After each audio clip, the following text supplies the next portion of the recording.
Good morning, everybody, and welcome to episode 217 of the Ask the Coach show, where PingSkills helps you improve your table tennis. In the year 217, the Colosseum was badly damaged by a fire caused by lightning, which destroyed the wooden upper levels of the amphitheater. In today's show, we discuss one of the all-time important questions in table tennis. Who would win in a match between Forrest Gump and Bruce Lee? It's also Throwback Thursday, and we'll be looking at an old video that will get you serving better in a matter of minutes. We also talk about when to upgrade your equipment, what to do when you can't get quality practice, and watching the ball whilst serving. I'm Jeff Plum, and as always, Super Coach Alois Rosario is here with me to answer your questions. Welcome, Alois. Thank you, Jeffrey. And the Colosseum. See, that's interesting. I do like that. Bringing and I wonder who would win if Forrest Gump and Bruce Lee were in the Colosseum.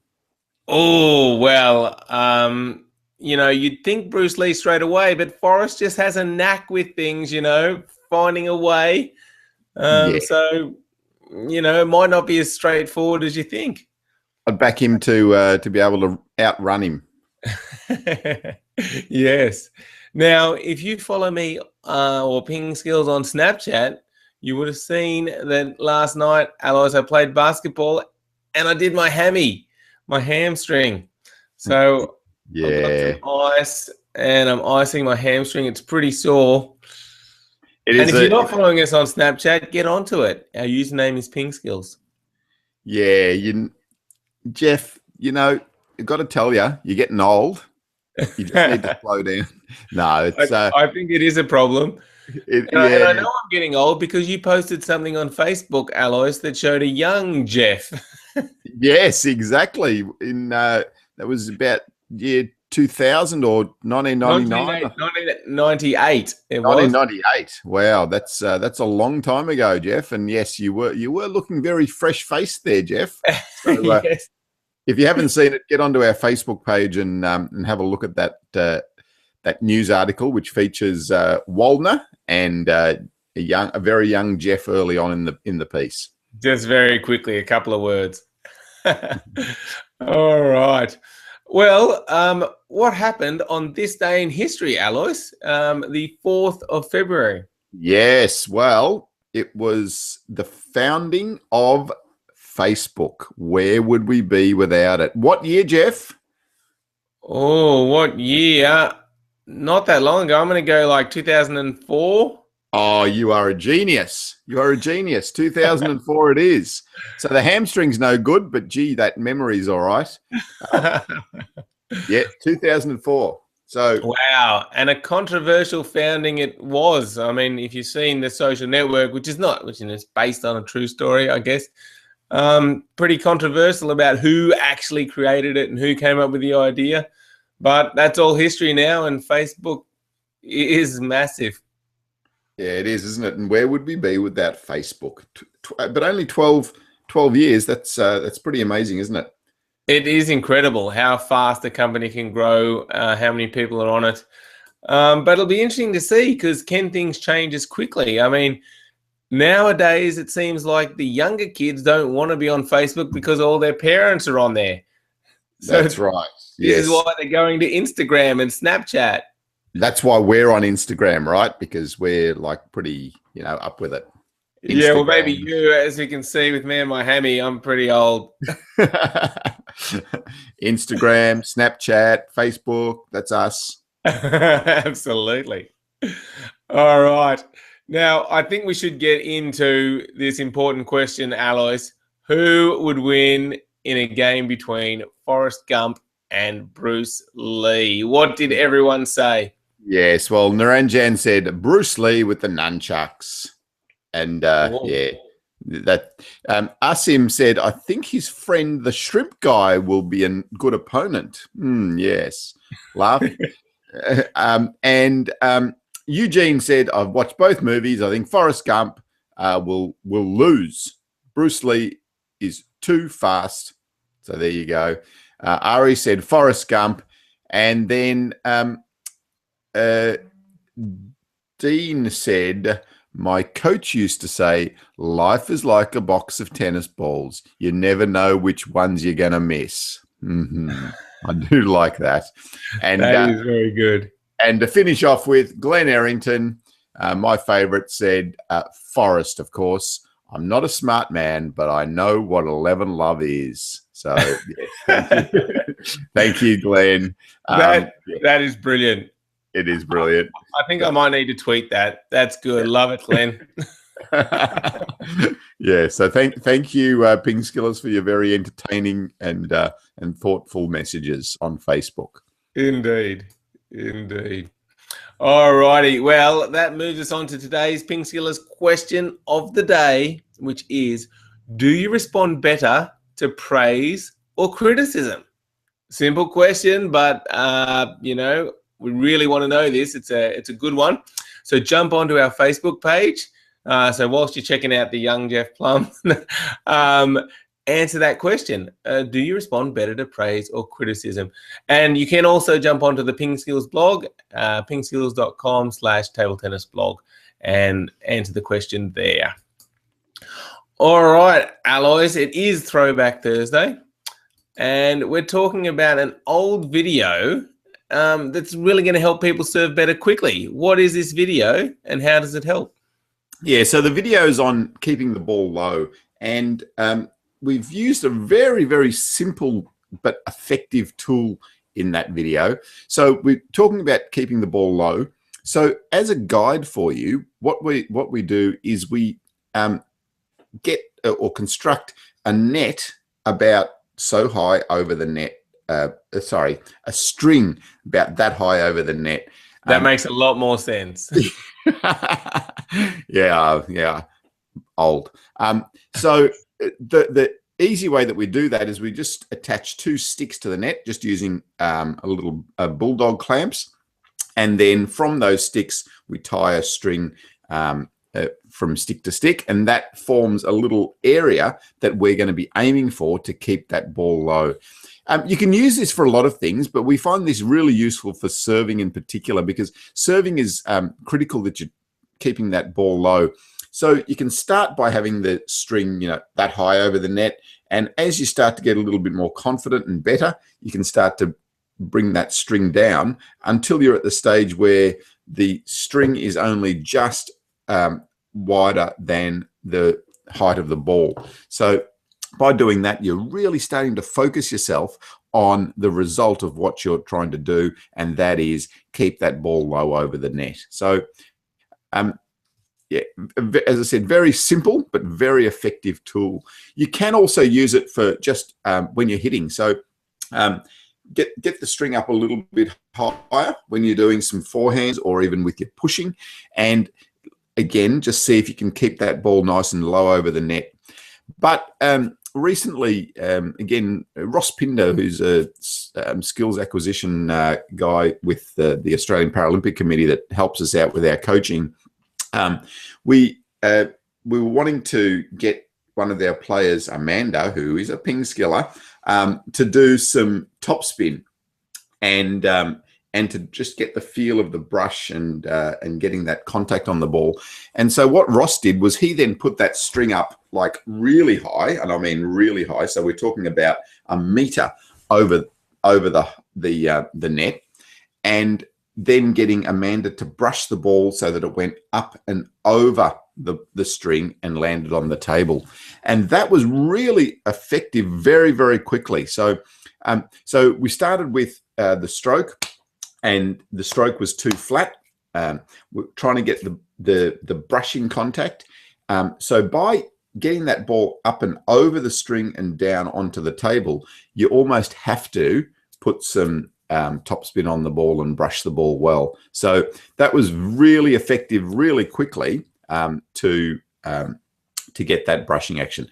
Opposite to what the video is talking about with keeping the ball low, but that string idea you can utilize in a few different ways as well. Wow, interesting. Yes. Yeah, that's good. We should do a video about learning to brush the ball, Alois. Indeed. Write that one down. Put it on the list. Yeah. So, yeah, again, as Alois said, you can use it for any stroke, but I think, yeah, the most effective one for keeping the ball low is the service and probably the pushing, because they're two strokes where it really is important to keep the ball low. And I think a lot of people just do their serve and always concentrate on spin and maybe some placement, but often they don't focus on how high it is over the net. And that, if you can keep the ball low, it really makes it harder for your opponent. So it is an important skill to work on. So get out there, watch our video on keeping the ball low. It will be in the show notes on our blog. And then try it. Really focus on getting your serve low over the net. And because you got that guide, it really does help you improve it really quickly. So make sure you give it a go. All right. Now, yesterday, Alois, Victor got you speaking some Swedish. Yeah. And now he wants you to learn Swedish. He wants to send you words and get you speaking, and you'll become a fluent Swedish speaking person. That sounds like an awful lot of work. Victor, yeah. We appreciate your sentiments, but I don't think we've got the time and the dedication to learn that just at the moment. I guess the thing with learning is you have to be ready and willing and able, to really take it to that next level. And it's the same with table tennis. If someone's not interested, it's hard to get them just trying to learn a forehand topspin. They're like, not really ready at this point in time. Yeah, having said that though, Jeff, I did get onto app Duolingo, and I started learning a bit of Portuguese. So there you go. Nice. Oh, Duolingo. I've heard of Duolingo before. Is it good? Yeah, it was. I mean, apparently I'm 8% fluent in Portuguese, but I don't believe them. Nice one. Excellent. So why Portuguese? Rio. Oh, yes, of course. Nice work. Keep it up. All right. And by the way, guys, don't send me in any tests for Portuguese. I'm no good. He's 8% fluent. If you know some Portuguese, test him out. All right. Next up, Christian asks, I wonder, when is the right time to upgrade equipment? I was wondering if Stiga Clipper CC with Stiga Royale would be good or too advanced for me. And I also want a reverse penhold backhand rubber. Do you have some recommendations? Okay. So firstly, the question of when is it time to upgrade?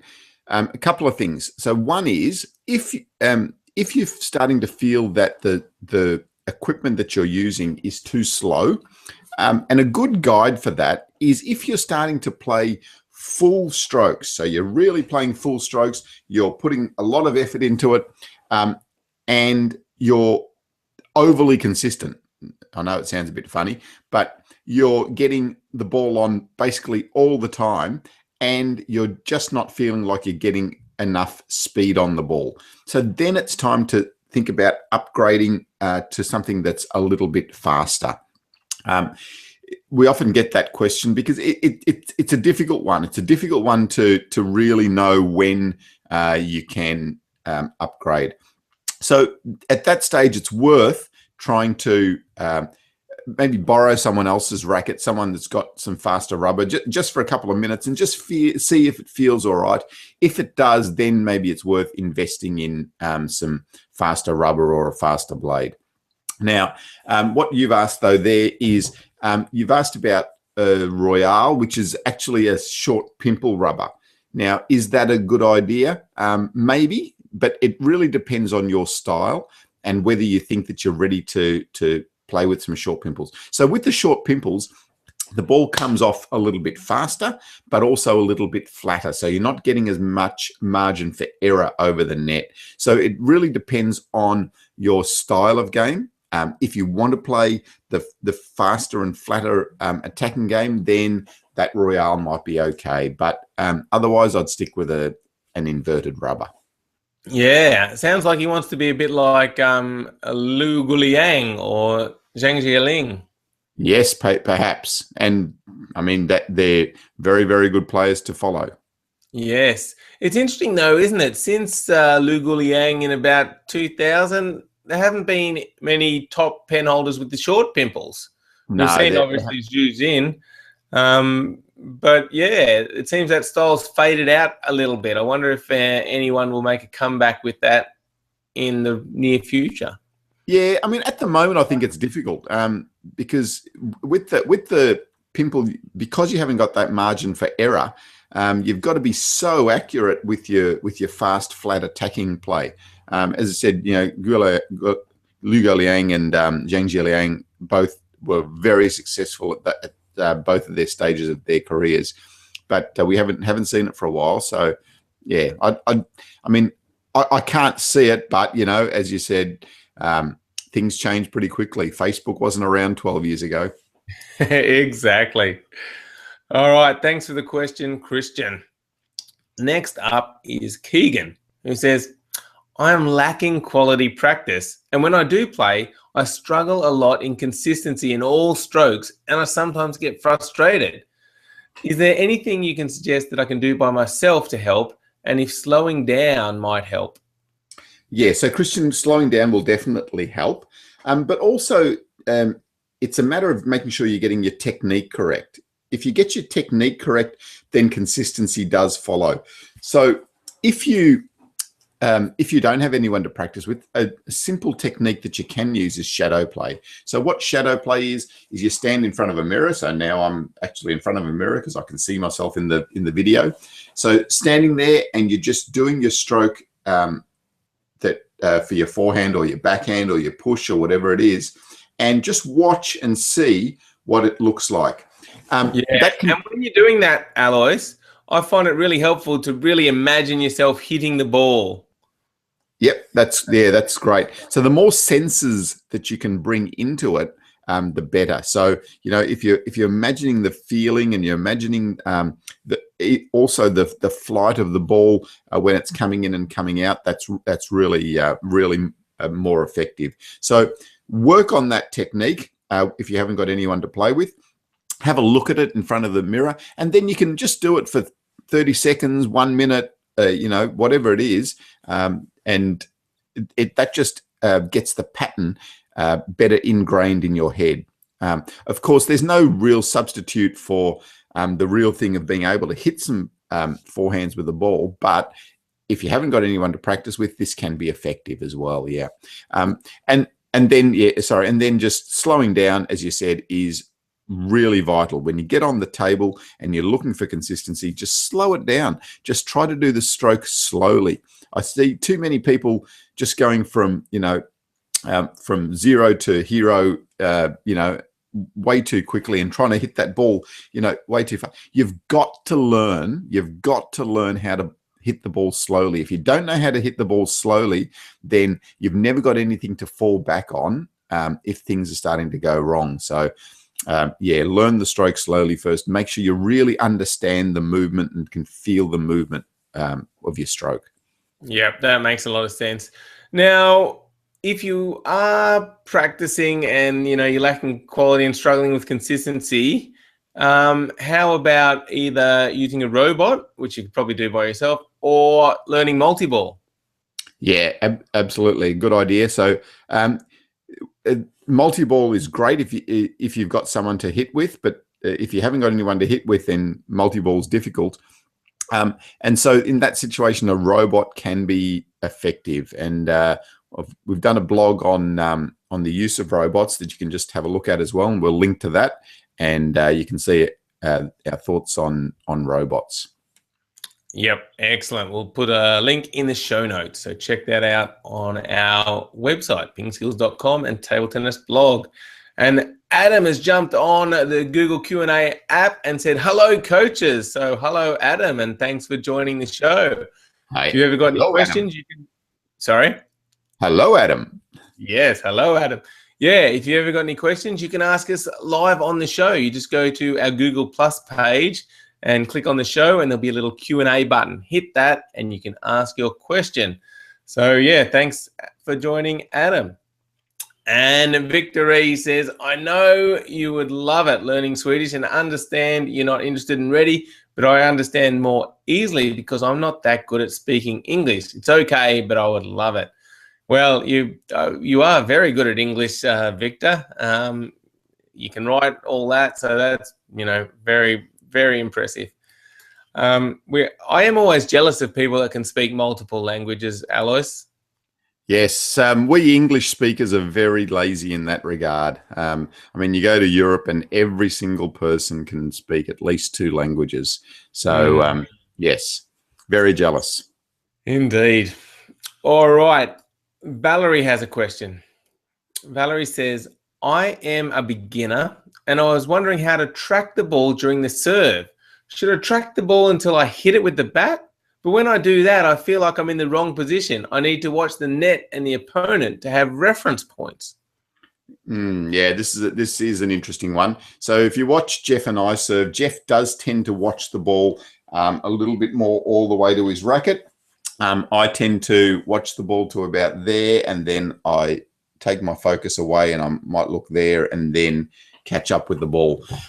If I had my time again, I would spend much more time focusing on tracking the ball all the way here to my racket and out again. So it's just a little bit easier to track that ball early. When you start doing it, it'll feel really weird and you will feel really disoriented. But you've got to get through that or persevere through that initial time until you do start to feel a bit more comfortable and confident with it. So it's similar to when you're just watching the ball and tracking the ball during the rally as well. It does feel really weird and it feels like you need to be looking there, but by tracking the ball better, you will find that you will improve your skills as well. If you watch the best tennis players, and we've just had the Australian Open here, so we've had a bit of a flood of tennis on telly. You see, I mean, the classic is Federer, Roger Federer. When you see all the slow mos of him playing his forehand, it's this, and he's watching the ball here, and then the ball goes, and then he tracks it. Even watching a player like Serena Williams, so she watches the ball here, and then her eyes are here as she's hitting the ball, so it's on muscle memory, and then the ball's coming out. So yeah, there are different ways of doing it, but the more you think about watching the ball, the better it's going to get. So yeah, really focus definitely on it. Yeah, I think some serves are particularly easy to watch the ball. So the backhand serve, it's really simple just to watch the ball the whole time. But the pendulum serve, because you're hitting it from down in your hip, it's kind of hard to be looking down and you might be moving your head around. And I think that's probably why on that pendulum serve, you do see quite a few players that tend to not follow it all the way onto their bat. Obviously, they're watching it pretty closely, but for that serve, I don't think everyone watches it all on there because of the position of hitting the ball. But having said that, I think everyone in table tennis that I've sort of seen tends to follow it right onto the bat when they're playing forehands and backhands. And I think even the majority of tennis players, like you said, because they do those slow motions. And I noticed Djokovic was exactly the same as Federer, watched it right onto the racket. But yeah, interesting question, Valerie. Yeah, but it was interesting to see that Serena doesn't. Yeah, that is interesting. Maybe that's why she lost, huh? and has only won, 21 Grand Slams? Yeah. All right. Now, Victor has asked, is there a robot I can play matches against? If so, can I choose a level that fits mine? No. So it's not that advanced yet, but they have got robots that do hit the ball back to you a little bit. But yeah, as far as playing matches against yet, no. That would be a very complex robot, to be able to understand the movement of your racket and the spin and all that sort of stuff. So I imagine that if you just did a backspin serve against a robot, they would tend to dunk it into the net a lot to start with. I would think so. But Facebook wasn't here 12 years ago, so maybe in 12 years we'll have robots that can beat us. Yeah, and robots that can just do Ask the Coach shows too. That'd be good. Exactly. We can sleep in. We can sleep. Well, We could sleep in. Great idea. Well, robots, there's just a video released recently. A robot can solve this in 1.3 seconds. Yeah, that's only just slower than you, isn't it, Jeff? Yeah, exactly. Now, at least now, sitting on the couch, you're going to have plenty of time to get that time down, Jeff. Exactly. Sitting on there, icing my hamstring.